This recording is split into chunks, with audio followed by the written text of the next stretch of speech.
Another thing is that I grew up just a few blocks away from the Los Angeles Temple, which was there since about 1968 or 9 or so.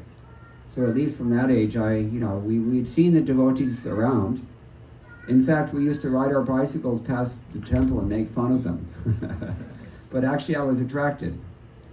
And I always wanted to be a monk. In fact, about a year before she died, my mother told me that my grandmother had actually predicted this boy will be a priest. I don't know how she knew that, but she did. I'm sure she didn't know which religion, but she did say that. So anyway, I had the sentiment already, but it wasn't mature. We just used to get the Back to Godhead magazines, because you can't live that close to a temple and not get the literature. But we just used to look at the pictures, and I just found them very attractive. Later, as I got a little bit older and went to a private school, I continued that. I started to practice yoga. I became a vegetarian. And I was reading all kinds of spiritual books, everything I read.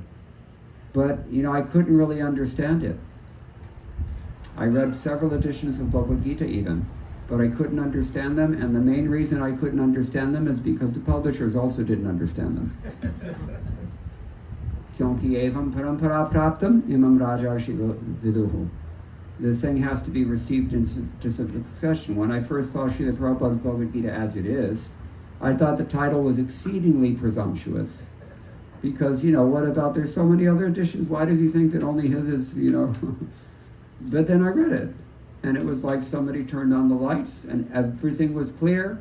It was very comprehensive, it was very practical, it was very, Prabhupada has his inimitable style and his expertise in cutting through illusion, and that's exactly what happened to me.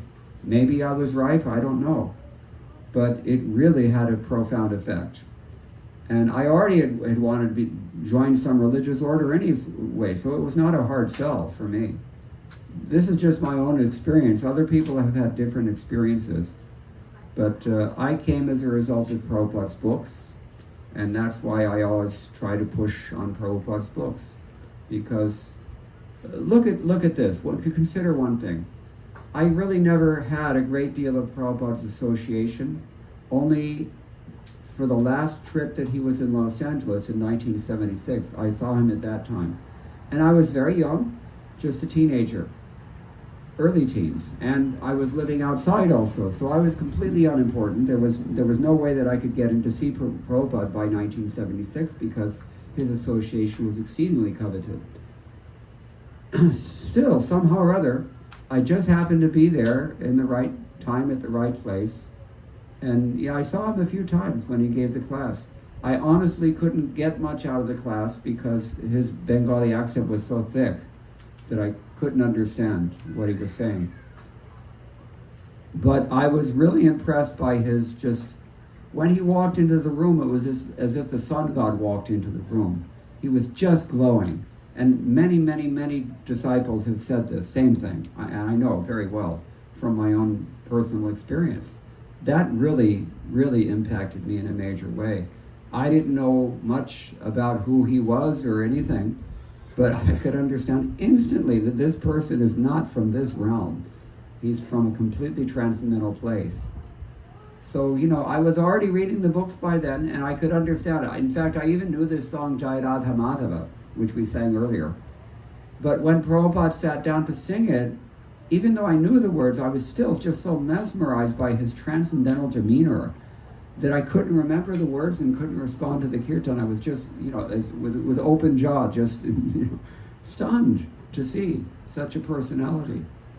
That was my first impression. But I originally came through the books, and I was sustained mainly through the books all these years.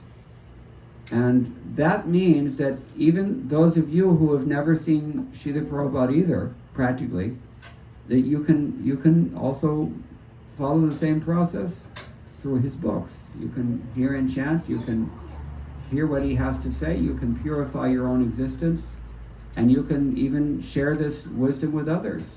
When you do that, then you really feel that your Krishna consciousness is compounded, solidified, strengthened, fortified, and increased. So that's what I can say. I hope that's sufficient. They always ask this question. In fact, it's usually the first question also.